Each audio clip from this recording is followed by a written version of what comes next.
So let's get started. Hello, everyone. I'm Reverend Yan, founder of Evolving Enneagram. If you've been seeking a compassion-based, contemplative approach to Enneagram inner work, you are certainly in the right place.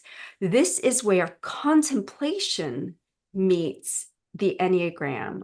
This is our very first YouTube live, so I'll ask for forgiveness for any technical difficulties in advance of our start here, but this is a very exciting time. I feel very blessed that we have our Evolving Enneagram faculty, Kristina Frank, here to teach about centering prayer practice. And Kristina has been with us since almost the beginning of our contemplative practice groups, I think since 2018. So it's been quite a while now.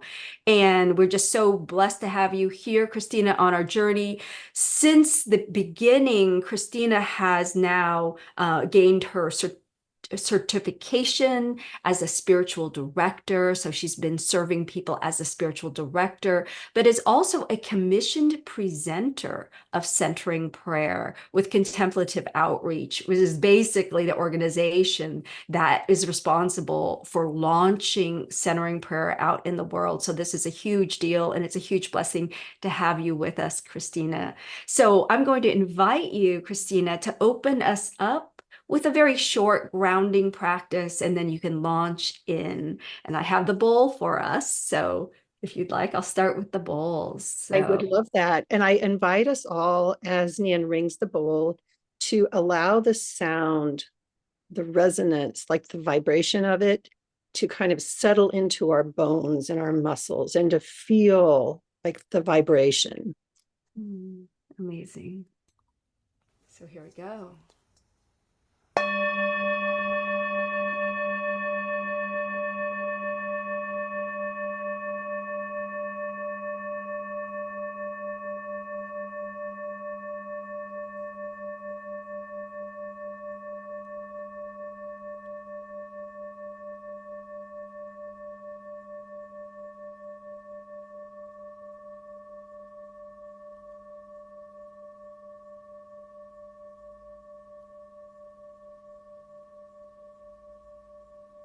As a very brief grounding practice, I invite us to draw our attention to our breath, to notice how we're breathing, how the air is entering our bodies and impacting our bodies. And we might envision that we are being breathed, not that we are breathing, but that something is enlivening us. And as this life force, this breath enters our bodies, we become more aware of our embodied presence. We notice the particularities of our bodies, what's aching or hungry or tingling. And we also notice our incredible physical sense of reality.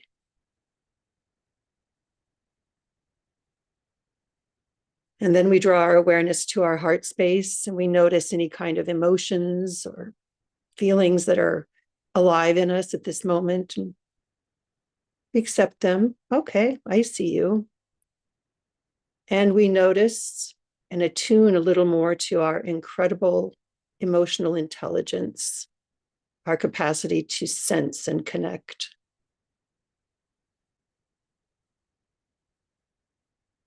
And then we draw our awareness to our mind, and we notice what our thought patterns are like today. Maybe we're scattered or hyper-focused or numb. And then we also notice that we have an incredible capacity for clarity and understanding beyond any particular thing that we're knowing about. And so as we close, I invite us to continue that breath, the awareness of the breath as it travels through our bodies, hearts, and minds. And so as we gather here today, we can welcome every aspect of our humanity and recognize that everyone gathered here today is as human and as divine as we are. Amen. And will you ring the bowl one more time, please, Nian? Be happy to.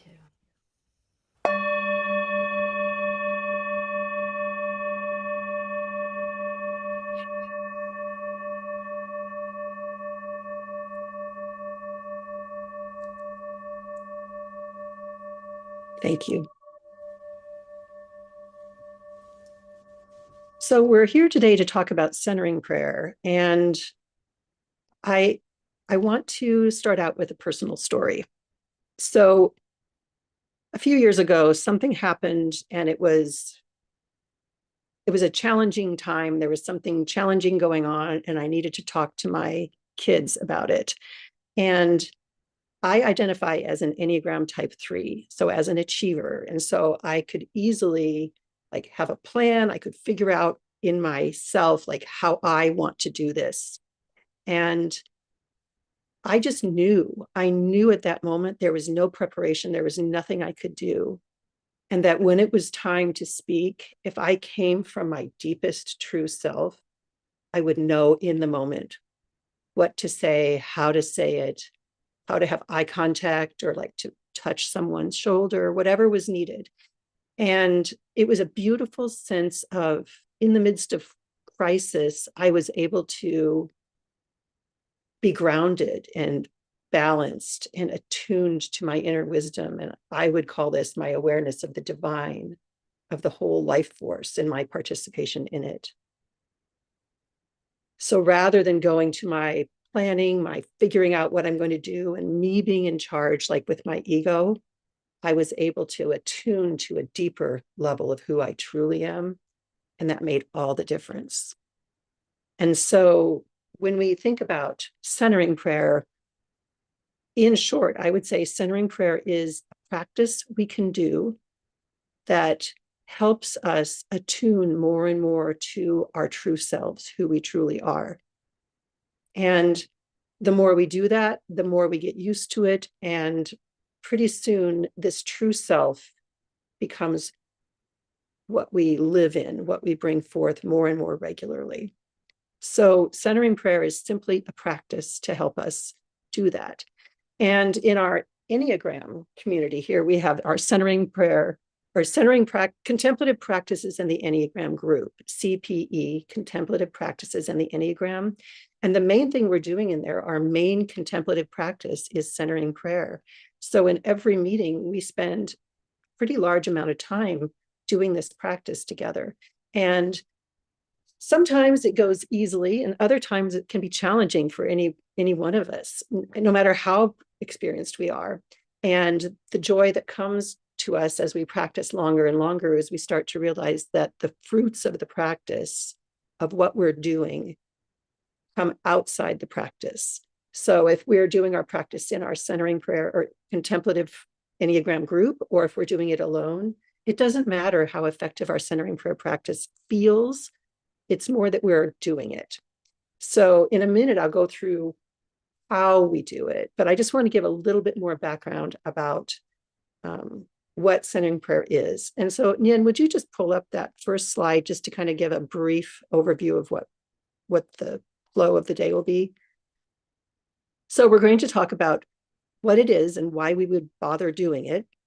And then we'll talk about how to do it. And then throughout that, we'll be talking about some of the effects of the practice, but if there are any that need to still be discussed at the end, I'll bring those up. So that is that.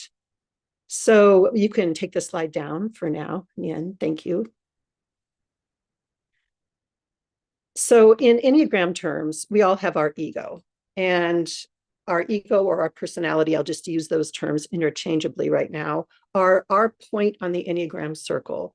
And what happens is we might take ourselves to be that point. We might think that that's where we are, that's who we are. So we have a sense that our identity is that ego, but really it's not. Our identity is far larger than our ego. And we are invited to notice when our ego is at play. And rather than trying to force it to go away, we just allow ourselves to attune to our true selves. And all that ego stuff just kind of dissipates. So rather than trying to whack-a-mole and get every bit of our ego to dissipate, we just simply do our centering prayer practice and we align more and more with our true selves. And so I want to pull up now a slide that has a couple terms on it, Nien. So one of the terms is our personality, or what I could also call our ego right now for this purpose. So it's our personalities are no more than the familiar conditioned parts of a much wider range of potential that we all possess. And our essence is beyond the limitations of our personalities. Each of us exists as a vast quality of being, what could be called our essential or true self. And we've lost touch with our true selves, our essence, our connection to and participation with the divine. And centering prayer is a way back into that, back into who we truly are. So if you could shift to the next slide, please. This is just to kind of give a feel for this. It's not an exhaustive list of everything, but I just show on the left-hand column, there is our personality, where we're kind of asleep to our true nature. And on the right-hand side of the columns are our essence qualities, when we're awakened to who we truly are. And it's right there all the time. We just don't pay attention. We don't resonate with it or attune to it. So just noticing, for example, for someone who's in the head center and the Enneagram, which would be types 5, 6, and 7, people there might encounter I'll read a couple of these: mental chatter, figuring it out, having strategies in doubt, anticipating things. It can be kind of suffering and feeling kind of, And then when we're living in our essence, when we're more attuned to that, we have quiet mind. We know our inner guidance. We have support and steadiness. We're open to the present moment. It feels different. There's like a resonating quality of it that's different. And similarly with our heart center, we might be overly focused with, if we're in the heart center, we could be types 2, 3, and 4. We might be focused on self-image, on stories, on emotionality. We might be adapting to the environment. And when we're in our true self, we're being authentic and truthful. And we're able to be inner directed rather than reactive. And finally, in the body center, we have, when we're types 8, 9, and 1, we might have strong boundaries. We might have tension or numbness. We might be defending. But when we're in our true selves, in our essence, we're connected with life. We're relaxed. We're open. We're sensing things. We have our inner grounding in our sensing. And so as I'm describing those, I hope you can kind of get a sense of how it feels different when we're in our essence than when we're in our personality. And our personality isn't wrong. It just isn't whole. So I think that's enough for now on those slides, Nien. Thank you. So centering prayer is a practice that's a very ancient Christian tradition. And there are many other, religions in the world that have practices that are similar to this. But one thing I want to mention that's really important about centering prayer is it's not really meditation where we're concentrating our attention on something. This is an action or a practice of intention where we are intending to open to the broader sense of reality, of what is, of being, and how we're part of it. And so one of the ways that this has been brought forth in the modern era is through a Cistercian monk named Thomas Keating. He and some of his colleagues in the 20th century decided to resurrect this practice that had been kind of lost in history and also only really in monasteries. It wasn't just available to everyone. And so as I describe this, I might use some terminology that sometimes sounds a little bit Christian. And if I do, just translate it into whatever practice or terminology feels fine to you. And one of the key words that does come up is the word God and prayer. And when I think about prayer, the easiest way to think of it is just that it's a relationship, it's a connection to the divine. And the divine or God could also just be considered as life force, love, being, creativity. So just allow yourself to translate into whatever language feels right to you. The Cloud of Unknowing is a book from the Middle Ages, and that has been a very useful tool for Thomas Keating and other people as we as a society have been bringing forth this concept into the modern era. So if you're interested in that kind of thing and where it's coming from, there's a lot more history to it, but that is one resource.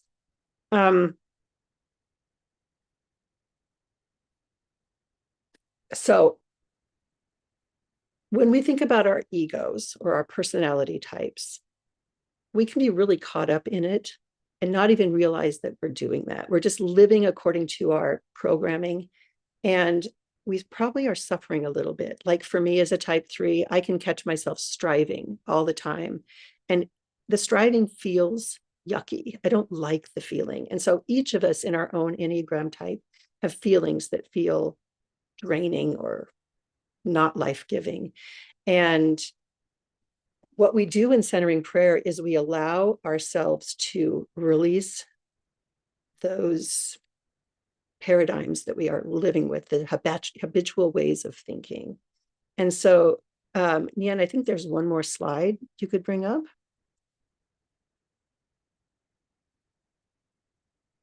Yeah. Okay. So to summarize the kind of habitual patterns that we have, we could use these terms that are in the boxes on this slide. So there's power and control, esteem and affection, and safety and security. And those are located on the diagram of the Enneagram. So you can see that power and control is particularly interesting to people who are in the body center, types 8, 9, and 1. Esteem and affection is particularly interesting to people who are in the heart center, types 2, 3, and 4. And safety and security is particularly interesting to people in the head center, types 5, 6, and 7. And so even if you're not sure of your Enneagram type, you might just notice what kind of dominates our thinking and decision making and our kind of emotional and our awareness state, like what we even pay attention to. And one of the things that I absolutely love is I was interested in centering prayer long before I heard about the Enneagram. And when I learned about the Enneagram, and I learned that these 3 programs for happiness absolutely overlay completely onto the Enneagram diagram. And so a simple way to kind of distill it down to a very basic thing is these programs for happiness are important. Every child needs them. We need to have safety. We need to have a sense of autonomy and control, and we need to have a sense of esteem and, experiencing affection.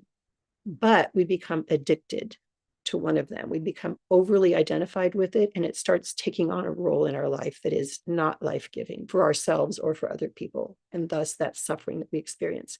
So when we go into our centering prayer practice, which I will describe in more detail shortly,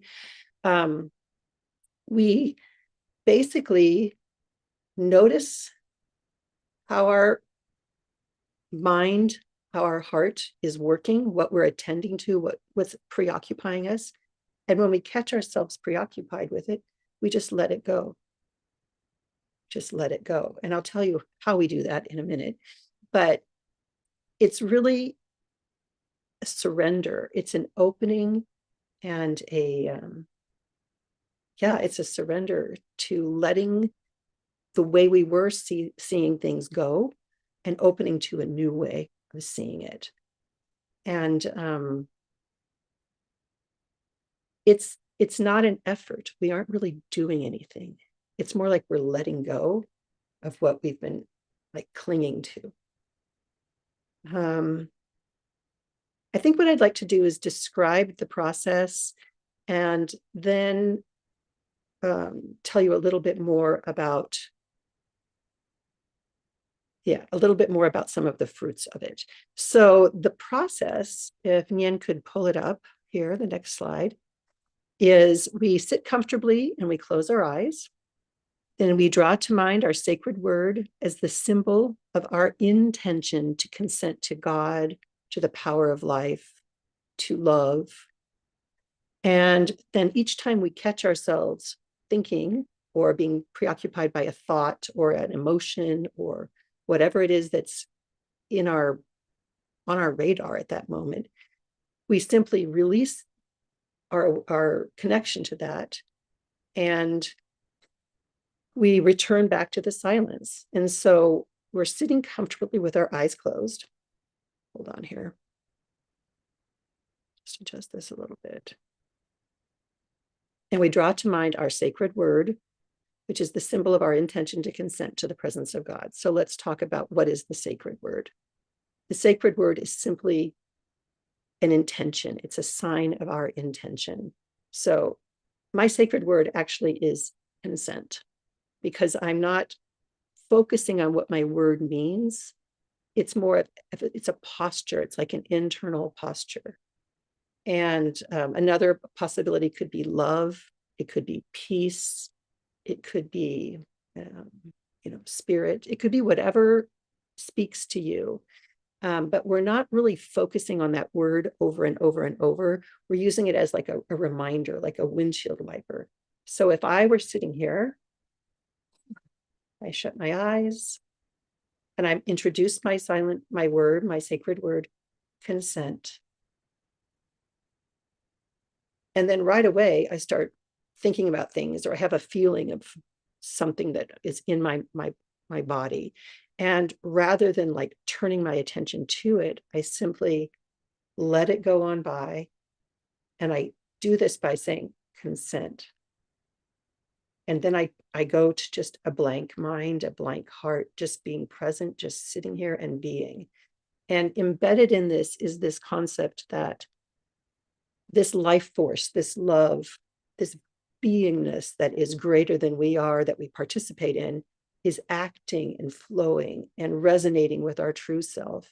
And simply by letting go of whatever it is that gets in the way, we are actually doing the prayer. That is the whole process, is opening to this presence and allowing it to do what it will.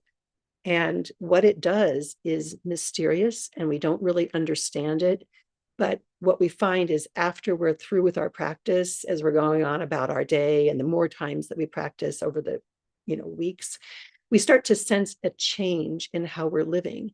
And so we're living more from, again, that true self, that part of us that's really connected with all of reality and with the divine, and less from our false self. And then the final guideline on here is, when your time ends, usually people do this for 20 minutes, but you could do it for much shorter or longer. We just pause in the kind of like the doorway to our silent practice, to just kind of allow ourselves to soak in the practice and what's been happening. And then we just close our practice, we open our eyes, and we carry on with our day. So it's done. And it feels like sometimes it's not very fun. It could be feeling pretty hard some days because our thoughts are just going crazy. We have so many thoughts or feelings. But even if we feel like we're preoccupied and we're just going back to our sacred word over and over and over, that's consenting to this presence over and over and over. And it doesn't have any bearing on whether the practice has been effective or not. If we intend to be present, to be open to this presence, then that is the main thing. And this force of love, this force of creativity simply comes and becomes active in our inner being, and helps us to tune in more and more to that true self. So I think with that, you could remove the slide.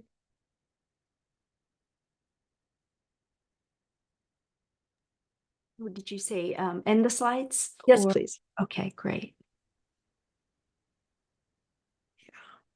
Okay, so I want to tell you a little bit about the effects of the practice, and then I'm going to tell you some more about what happens in the practice. But one of the things that happens is there's a lot going on inside us that we aren't really aware of. Like our motivations, like my motivation to be, doing all the things that I, as a type 3 achiever, want to do is coming from me.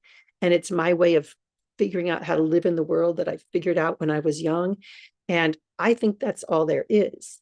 But this unconscious motivation that I'm being driven from slowly just starts to be transformed. And Father Thomas Keating, the one who I mentioned earlier, he talks about unloading the unconscious or healing. And so whatever it is that's been afflicting me, I could get up every morning and think, okay, today I'm not going to strive. Today I will not strive.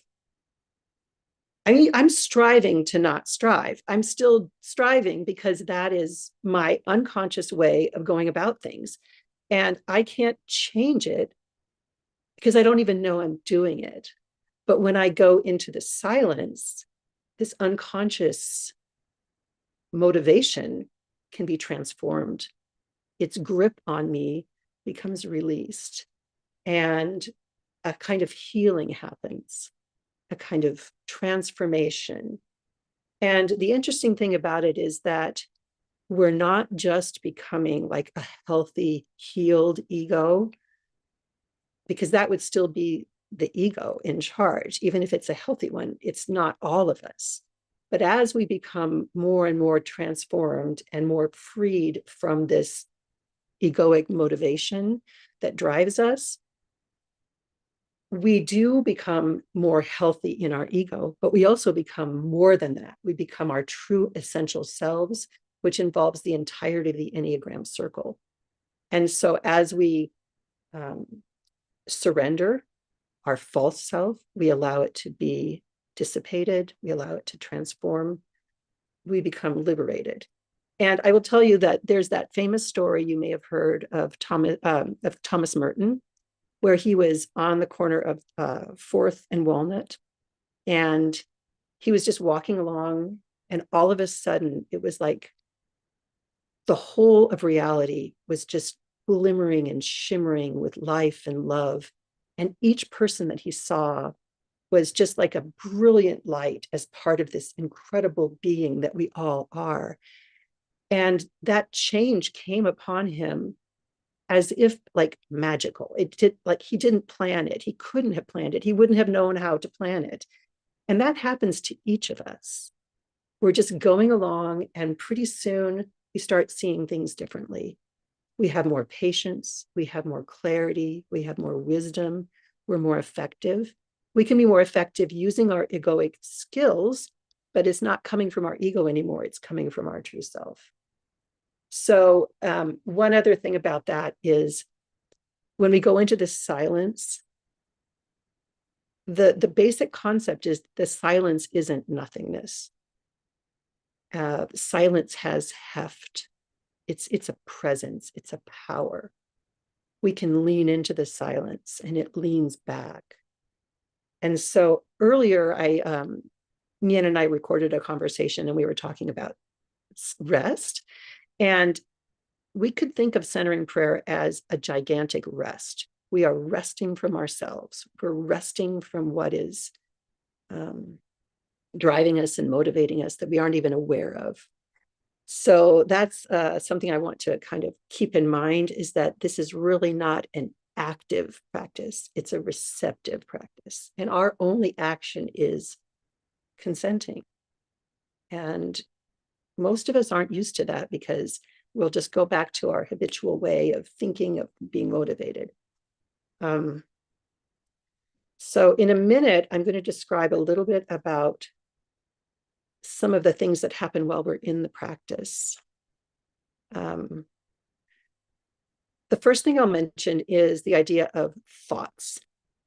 So we talk about if a thought comes to us while we're just trying to be in silence, consenting to the silence, consenting to this life force.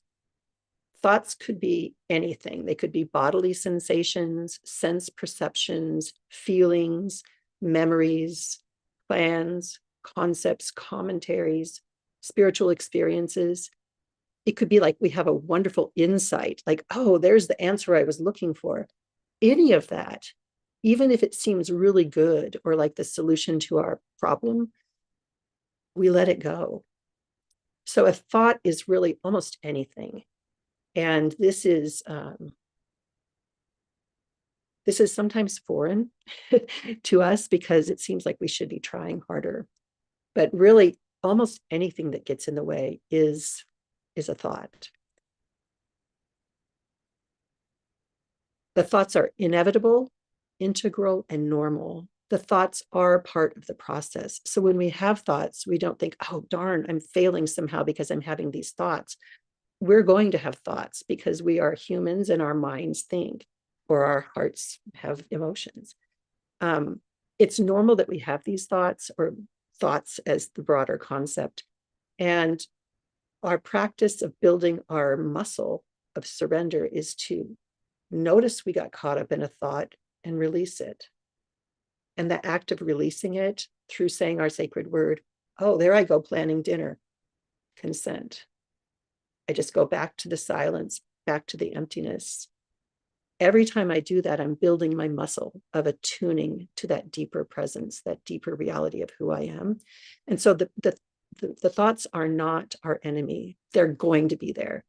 And Father Thomas Keating talked about using our sacred word in a way that is as gentle and delicate and kind as putting a feather on a piece of cotton, like a cotton ball, just that feather on the cotton.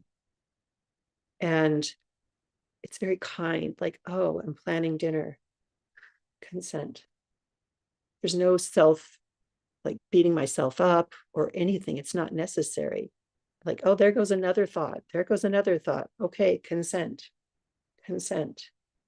And one time in a seminar, someone asked Thomas Keating, they said, I think that I am saying my sacred word 10,000 times. I'm always trying to come back to the silence, but I keep thinking the sacred word. Isn't this a problem? And he said, oh, no. If you consent, if you bring up your sacred word 10,000 times, that's 10,000 times that you've consented to the presence and action of God, of love, of life force.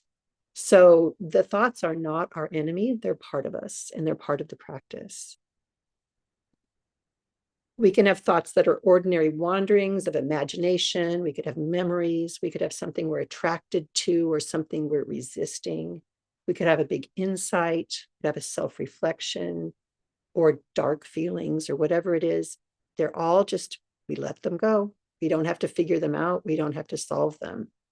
And one thing that does happen as we do our centering prayer is that we might start experiencing afflictive emotions, like different things that we didn't even know were deep down inside of us. Thomas Keating calls this healing the emotional wounds of a lifetime. And one of my greatest joys about this whole practice is that we don't have to analyze every wound or issue that comes. We can just notice, oh, there's sadness, there's anger. Okay, and let it go. There are other practices we can do, like welcoming prayer, which is another one we can talk about another time. But in the practice of centering prayer, there's no need to understand or fix or to be harsh about it.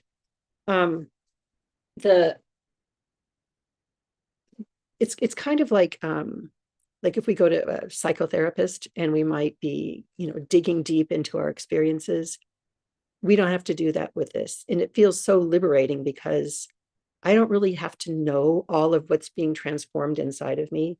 Sometimes I know, but sometimes I just see the fruits of it. Like all of a sudden, I'm able to bring forth my true self more easily. I kind of come from that place. So I think it's important to just understand that the whole process is very natural. It feels unnatural to start with, but the more we get used to it, the more we realize we're sinking below all the things that have been preoccupying us to our deeper self. And one other image I'll give about that is the image of a river.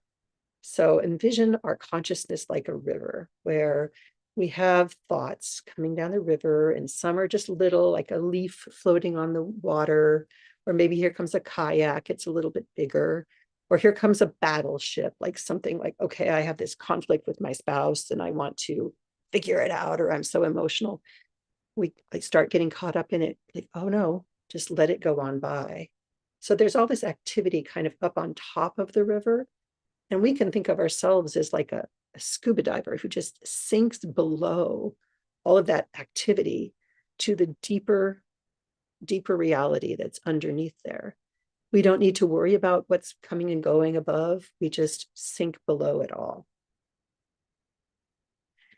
There are what's called the 4 R's. They are resist no thought, retain no thought, react emotionally to no thought, and return ever so gently to the sacred word. So we are basically doing that. If a thought comes, we don't say, oh no, not that thought, because then we're engaging with it.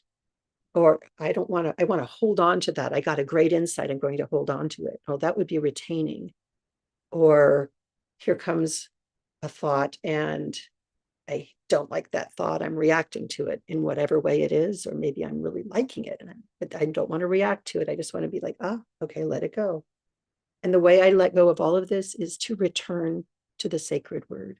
And for me, my sacred word is consent. So I just consent. It could be peace, if that's your sacred word, peace.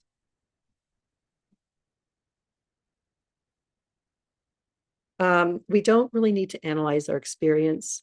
We don't have to have expectations or aim at a particular goal. We don't have to judge whether the centering prayer was good or bad.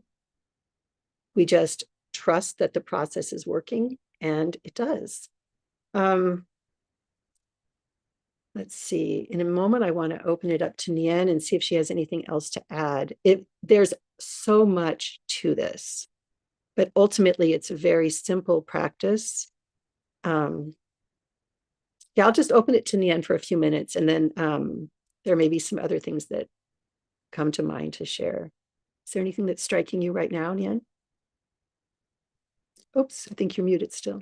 Wow, so many things, Kristina. Thank you so much for that gentle, thorough description, not just of the practice, but of the journey amidst the practice that we undergo, right? Even thinking about how we start at the beginning. I think I'll just share a little bit of what I heard you share, which is, of course, compassion, gentleness all the way here. But I think the one point that you made that feels especially relevant is the way in which we don't want to demonize the ego. So I want to reflect that back, because even as you shared that chart, and again, this video is going to be available for all of you who are watching, so you can pause it at that chart and really meditate on it and reflect on it.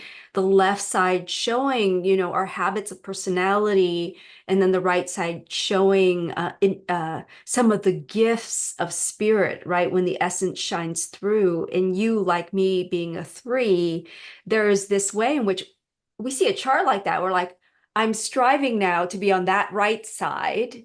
And my goal is, and I'll be a better person if I'm a more evolved person on that right side. And just the invitation to not hold it that way, but to hold that right side as a gift. It's the inner peace that we feel. It's a gift to us. It's not because we're a better person that we're exhibiting the qualities of that essence side, right? So in that sense, we're just actually And the giftedness is in that space. We're actually holding our egoic or personality natures with greater, it's like we're encompassing it in the circle of our care and our love. And arguably, for those who believe in a higher power, in the circle of divine love, that it's being held in that. So that's one of the insights I think that you really imparted today that I wanted to reflect back. And if you have anything to say about that in addition, but yeah, yeah. I think I am opening to questions here. We're not seeing questions right now, but it did strike me that I see some of the folks here whom I recognize who are longer term. And of course, our hope is to help make this centering prayer not so scary for those who are new, because centering prayer is kind of an advanced devotional practice in terms of sitting in the silence, right? We're not doing the guided meditation. So I think my question for you would be for those who are like, yeah, I know I'm even in our groups, but when we pause, I'm not doing centering prayer. Like how would you advise the newbie or even someone who's not new, but who's been like, I'm not so sure about that space. I'll do my welcoming prayer, I'll do my guided meditations, but that silence is super scary. So Mm, yeah. yeah. Well, I'm going to throw out two terms that sound like terminology, but they're very descriptive. One of them is cataphatic and one is apophatic. So cataphatic would be more like using our reason, our sensation, we're engaging. And the key term in that is that we are engaging. So it's still a very kind of ego-oriented endeavor, even if we're opening to something bigger than ourselves. And it's not wrong. A cataphatic practice is very useful, but it's how most people think of prayer. Like, I'm talking to God, I'm going to ask for help, I'm going to, whatever it is, I'm going to pray for somebody, regardless of what, you know, each person's individual belief system is. Cataphatic would be more like we're doing it. But apophatic is the opposite. It is allowing something to happen that's beyond us. We're going into this place that is silent, but it's not nothing. Remember, it has heft. And it's actually a shortcut. So we could get there by going through all our different activities that we want to do, different kinds of prayer, which are good. They're not wrong or bad. But this is like a shortcut. When I first learned about centering prayer, I was just like, oh my gosh, this is very efficient because I don't have to go through the filter of what I know or what I understand. And are you laughing because it's efficient and I It's sound like efficient. We love I efficiency. can't help it. See, that's my unconscious No, no, no, egoic no. paradigm that it just comes up like, okay, so it is efficient. And I like that. My ego likes that. But it's gentle. Yeah. And so I would invite us all, if we feel resistant to it, to give it a try. And it could be for even just like 5 minutes. In fact, one of the tricks I did when I first started was I would set my timer for like 5 minutes or even 2 minutes. And so after 2 minutes, the bell would go off, but I didn't have to leave. I could stay there. And because it was like my own choice, like I decided I could stay, like truly I could feel the difference between before the timer ended and then after it ended, because I was done with my work and I could just rest there. So my invitation would be, don't worry about doing 20 minutes or doing it perfectly or whatever it is. Just be open to the fact that it's a shortcut. It's a shortcut. Mm. And over time, it will develop its own energy where, like, there's a part of me that is drawing me to this silence because I know that it's the nourishment and the refreshment and the transformation that I need. So if I start getting angsty about something, rather than like trying to solve it, which I do, I'm like, oh yeah, that's right. Let me go to the silence. And I'll get up after the sit, and maybe not right away, but pretty soon I'll start to see things differently. And the solution, the transformation, is not one I could ever have expected. Mm. Thank you. I love that you shared your the way that you managed it in the very beginning, because I mean, sometimes I find that folks who are learning, we need some kind of crutch to start, right? But also for some of us who maybe let the practice kind of go by this wayside for a while, it can feel daunting, like going to the gym after COVID for me, right? Like I was like, I'm out of shape and this hurts, you know? But I think something you named reminded me that for me years ago, I had a trick too, and the trick was, yeah, if you technically believe that God is love, and here's your date with God, like right here's your chance. And if it's only 1 minute, like if you were to even just open up to 1 minute of being loved fully, like would you be present for it? Or would you be, gotta go, gotta, and it's just like that kind of talking myself down to like, this is your chance. Open and be available, right? So yeah, just that initial piece. And then also, I'm curious about we talked about the fruits of the spirit, and you talked about not judging the sit, because a lot of times people say that was a great sit, right? Because they felt peaceful. And what would you say to them about that, the assessment, positive or negative, about the sit versus the longer term impact? Yeah. Well, um, as I mentioned earlier, the 10,000 times of saying the sacred word in one 20-minute sit, which sounds actually pretty impossible, but the point is that the quality of our sit, the experience in the sit, is irrelevant. It just doesn't matter. So some days it might be really hard. We might be really agitated. And other days we might think, oh, this feels pretty good. Both of those are judgments. Those are thoughts. We're caught up in the thought when we do that. So I think that not judging it takes some practice, and it really doesn't matter what we think. If we're intending to be open to this presence, that's it. We're open, we're intending, and it takes care of itself. Yeah, amazing. I glanced down here only because I was looking at some of the comments. Hey, Ryan. Ryan said, love it. Was just talking cataphatic with the wife this past week, divine alignment. So yeah, it is that powerful distinction. Just because he mentioned it, I'd love to kind of go back to this for a moment. Again, it's not that any of these styles are bad. And in fact, here in Evolving Enneagram, there are like affirmative prayers, affirmations. These are cataphatic prayers. We're not making any of those bad. We're just making a distinction as to like, what exactly is this thing that is centering prayer? And how is it that the path is so easy, right? But it goes against, I mean, if my ego thinks I have to frickin' earn my way into salvation, right? Then it's sort of, it gets disoriented in that journey of like when you're like, oh, it's this easy.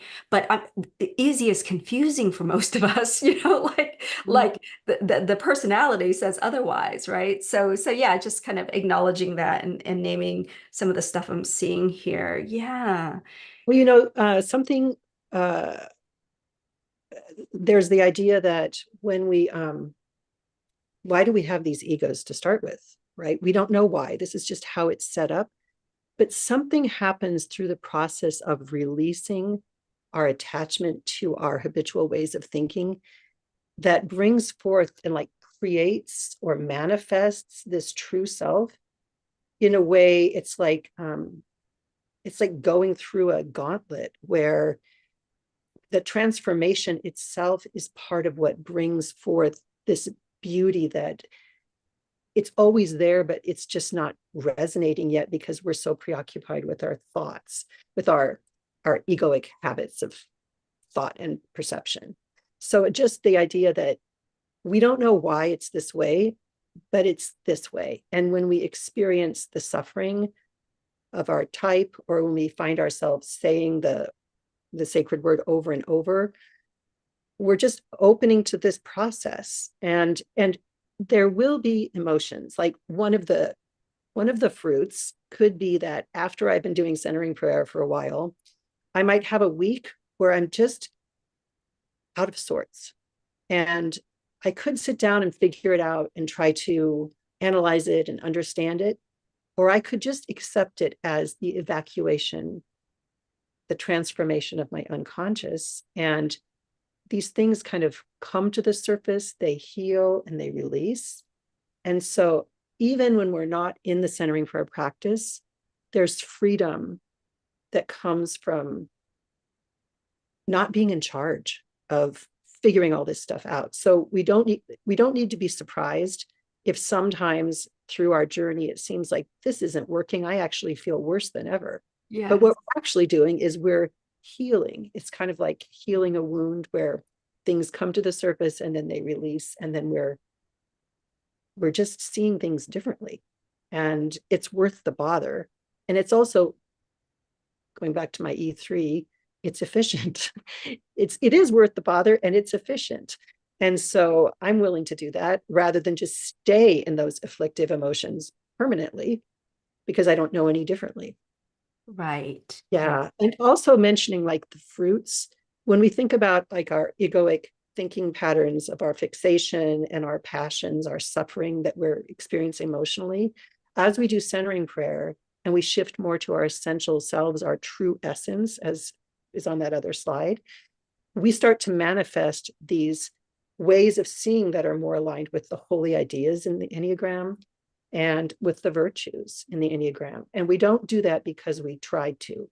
We do it because it's who we already are, and we're allowing it to resonate more, to become more vibrant, to become where we come from, rather than like a little place we go for a as a breather from my egoic habits. Now I don't need to go there for a breather. How about I just quit those habits, not because I try to, but because through centering prayer I open to that transformation.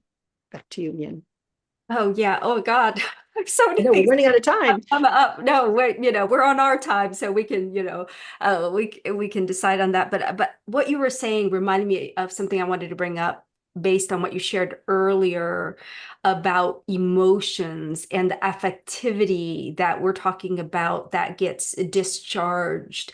And what I'm loving about today is there is a lot of teaching out there nowadays on centering prayer, a lot less specifically on centering prayer overlaid with the Enneagram. Like, why does knowing the Enneagram help us understand this? And what you just named, there are two pieces to this. One is, and I think Cynthia Bourgeault has talked about this a lot in her books like Centering Prayer and Inner Awakening, which is that the emotional habit of our Enneagram types, in this case for both of us as threes, deceit, right? Like hiding who we are in a way, that this is part of the emotional stuff that comes out, right? Like the shame, the stuff that comes out around, we were hiding for a reason, and the clearing out of that so that the virtues and the holy ideas, like this is where the Enneagram maps this, that these start to emerge. But as you keep reinforcing here, they arise as gifts from within. And that difference of we don't make this happen, we don't effort our way into authenticity, because otherwise the ego is just saying, this is the authentic me, and I will present that, which is different from an organic arising of authenticity from the depths of our being. And for each number, a different arising of the virtue, right? As a gift to ourselves and to the world, and just wanting to bring it back to what you said earlier around that. And it's like, wow, this Enneagram map, I'm going to kind of turn this into a question. So yes, the Enneagram helps to map this, and this is helpful, but I'm also aware, just as I watch people in these groups over time and who stays and who goes and who just it's like, we're too busy for this. We're too, and that idea of putting God, the divine light, love first. That there's something that happens when I watch people say, yeah, I'm busy, but this gets put first.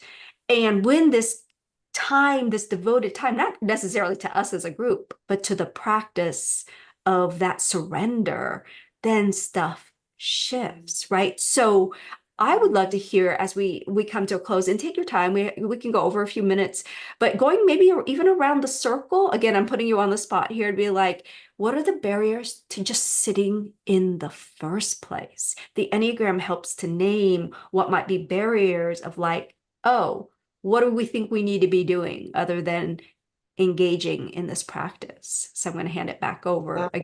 Yeah. Yeah. Well, I think that what we each do is it reflects what we care about and what our habitual thought patterns are. Um, I guess what I'll do is I'll look more at like the fixations that we have, the way we think about things. And so, with a type 8, the challenger, there might be a lot of thinking about vengeance or objectifying people. And with type 9, there might be a level of just kind of indolence or self-forgetting, or what could be called sloth. Type 1 could be resentment against imperfection. Type 2 could be focused on flattery and, affirming other people and really attuning to what I can do for them that will make them like me.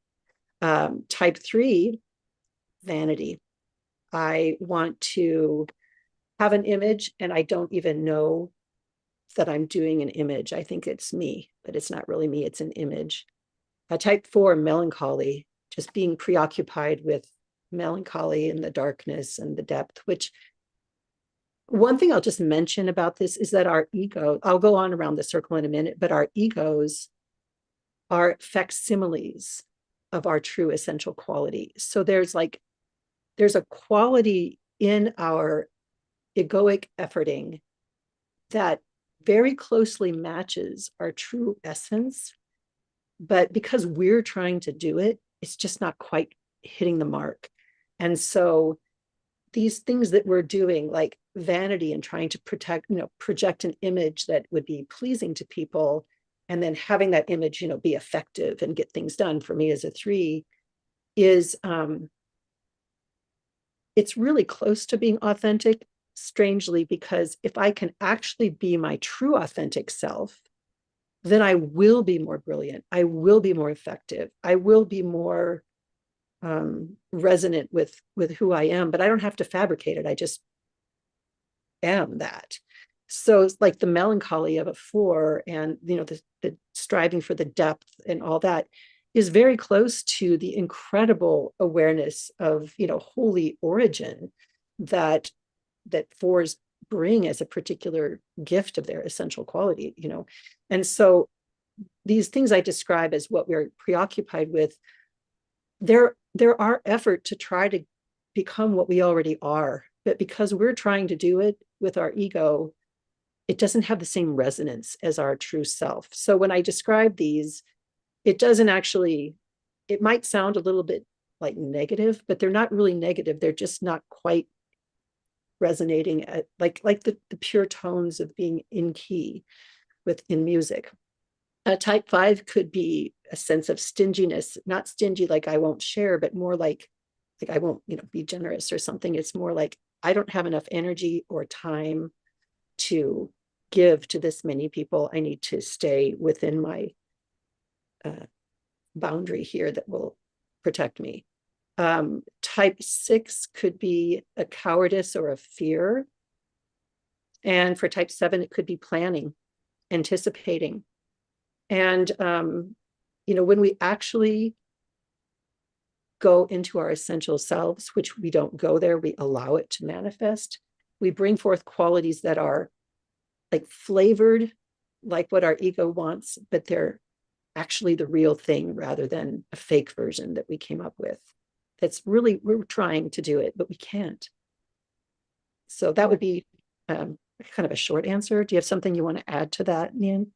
No, no, amazing. And again, I know I put you on the spot there to go all around the Enneagram circle, but I think it gives people just a sense of, hey, yeah, I can look at this as like, what are the barriers to me even sitting, right? Even making the effort to sit. And I also did see that there was a question that was asked on the chat. That uh John asks, what's the benefit of spiritual direction? Okay, so this is more to your background. What is the benefit of spiritual direction in furthering conscious evolution? Before Christina replies, I think we'll go just about 10 minutes over. Just know that initially when we were talking about doing this, we were going to go for an hour and a half.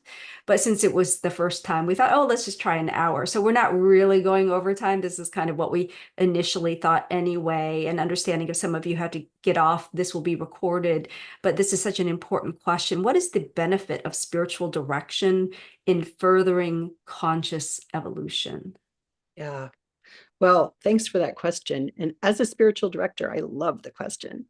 So earlier I mentioned how technically we don't need to analyze any of these unconscious things that are arising in us and the old paradigms. They just evacuate, they're transformed, and it just happens. But sometimes some stuff that comes up can be pretty heavy. It like in our centering prayer sit, we let it go, we let it go. And throughout our regular life, we don't need to dwell on something necessarily. But if it starts to be really afflictive, we might want some help. And we just can bring that to a psychotherapist, for example, or we could bring it to a spiritual director or a spiritual companion, is what I like to call it, because it's not a director. And so, say that there's something that comes up in my practice or in my life that I'm like, good grief, now I'm thinking about this thing that I didn't even realize I had these feelings and these thoughts, and I don't know what to do with it, and I feel off my game. If I make an appointment with my spiritual director, I can just come to her and say, here's where I am. This is what's happening. And together we will listen to the voice of wisdom, the voice of love. We'll notice how the sacred is active in your life. And we aren't actually, neither you nor I are, again, figuring it out. We're noticing what the divine is up to. So as as something comes up, we don't have to be afraid of it. Like maybe it's a healing from a bullying experience in grade school. We don't even know what's happening, but as we bring it up, we can, if we find we're really clinging to it or we're really in anguish, if we meet with our spiritual director, or if it seems more appropriate, depending on the severity and the nature of perhaps the trauma, we might want to supplement that with psychiatric or psychological care as well. It can be a way to continue to loosen the grip that we have on our unconscious habitual ways of seeing things.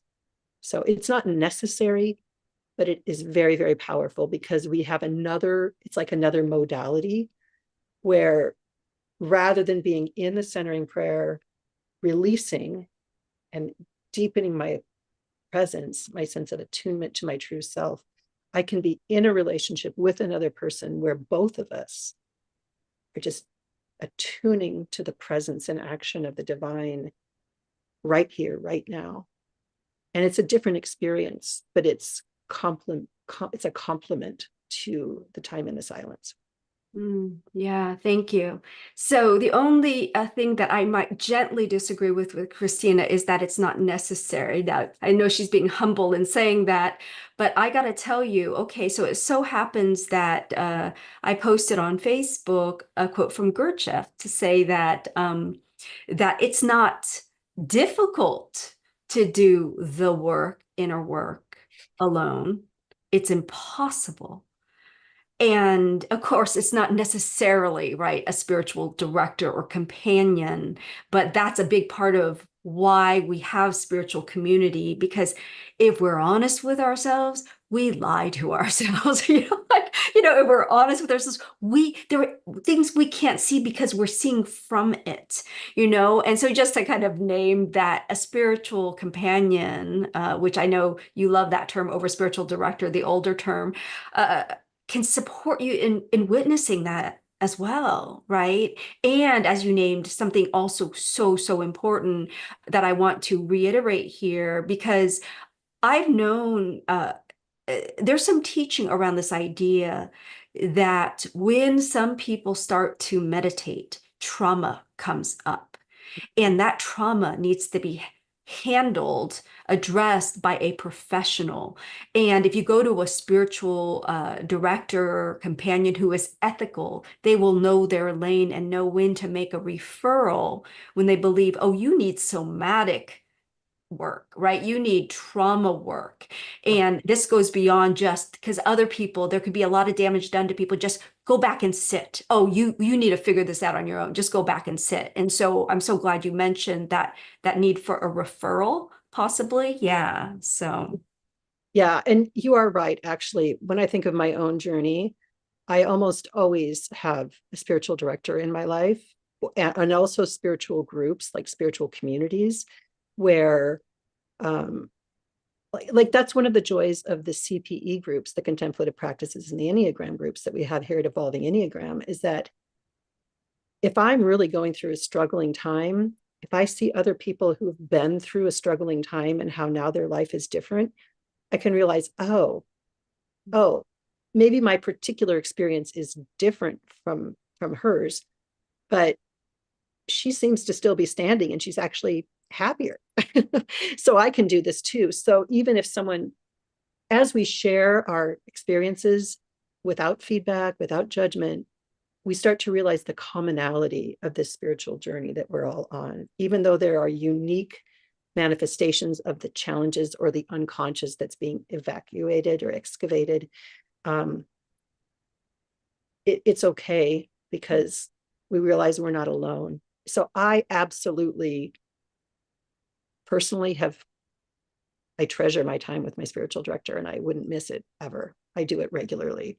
And I also am in a number of spiritual groups. And if I don't go to either of those and I'm just practicing on my own, it starts to get dry.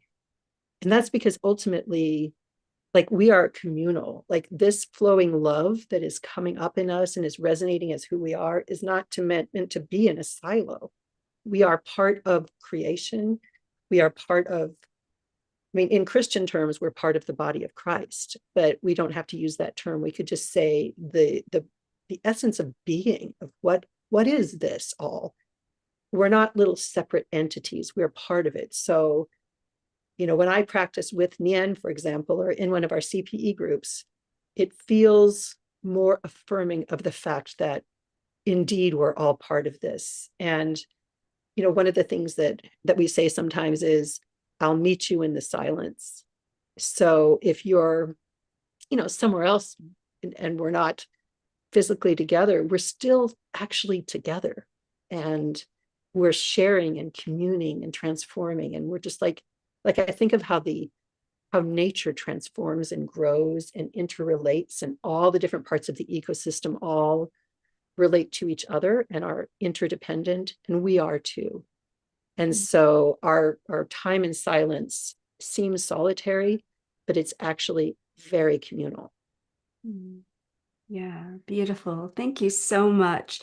I would love to close with you doing just a brief closing practice. But before I do that, I was already going to talk about some logistics anyway, and I saw a question here. Hi, what time is the live stream usually? I guess I missed most of it this week, Saint Germain, and I'm like, happy to have you join us because this is our very first live stream. And one of the questions I was going to propose to everyone is to, hey, let us know. I mean, within limits, of course, in terms of our schedule, this being our very first one, we want to find a time that works for a lot of people. and we thought Sunday is just the perfect day spiritually, to have this. But I know folks, a lot of the people who are with us are also spiritual directors or ministers. And so this time might not be ideal. I want you to feel free to let us know for the future, but I think we're definitely going to be having more of these through Evolving Enneagram, bringing Kristina back as well as our other teachers as well. And we're so grateful that our first time we actually had people joining us at all, because you never know. You just gotta get online. And yeah, but so I want to just close my time and then hand it over to you, Kristina, to say, I recently wrote the tagline for Evolving Enneagram, where contemplation meets the Enneagram, that meeting place. Martin Buber's I, thou, there's a space between us. And then it harkens to Rumi's famous line, out beyond ideas of wrongdoing and right doing, there is a field. I'll meet you there. So when you were talking about, I'll meet you in the silence, for me, it's like all together in this sacred space, invisible to the human eye.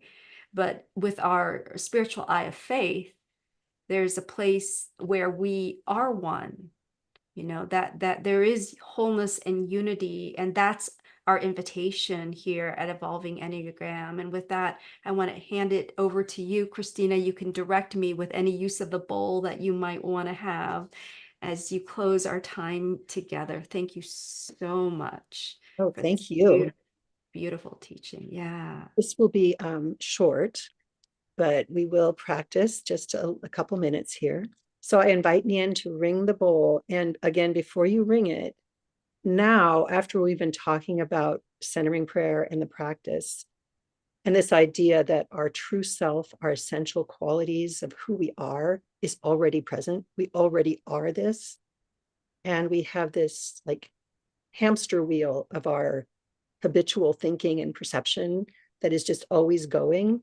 And so we can envision ourselves like a vast attic in a beautiful Victorian home, and it's empty, and like the walls are whitewashed and the windows are open, and it's beautiful, and crisp air is coming through. And our habitual hamster wheels over there in the corner of the attic, but that's not who we are. We think we are that, but we can just let it keep on running. We don't have to fix it or change it. Just be like, oh yeah, you again, hi, and go back to this bigger thing that we are and that we're part of. So as we go through our meditation and we ring the bowl, I would invite you to pay attention to the tone and the vibration and consider it as resonating with your true self and my true self and all existences, the true essential qualities of all. And rather than trying to solve all our problems, we just turn toward that aspect of ourselves. So now, will you please ring that, and let's just allow ourselves to sense that resonance. Beautiful.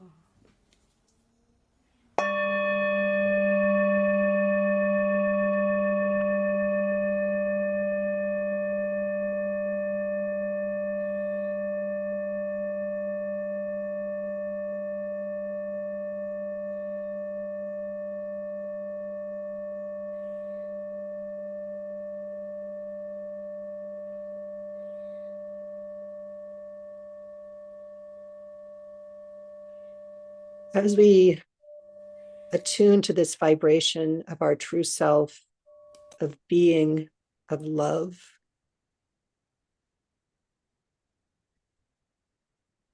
we may notice our different programs for happiness popping up in our consciousness, our desire for security or control or esteem. And we recognize those aren't wrong. We just notice them. But we begin to be able to more frequently have consciousness of these habitual patterns and of our true self resonating at the same time. And so just for a moment here, see how it feels to kind of have in one hand the particular egoic habits we have, and in the other hand, our essential self, present and bigger than all of those habitual patterns. You don't have to figure it out or understand it. If we could just kind of begin to feel into the difference.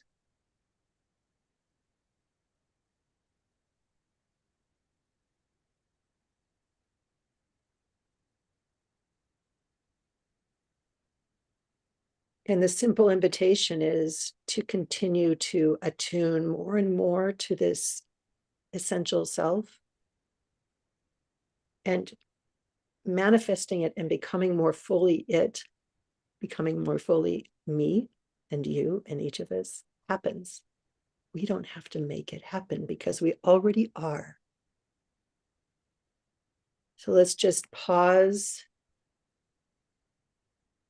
just resonate for a moment with that part of ourselves.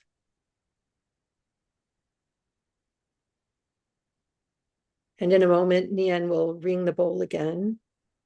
And as we go forth into our day,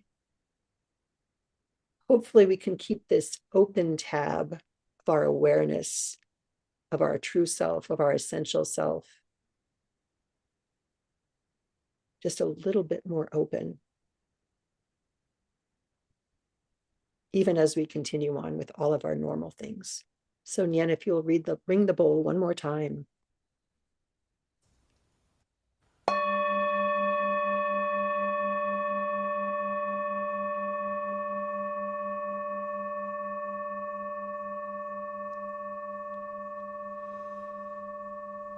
Thank you. Namaste. Stay.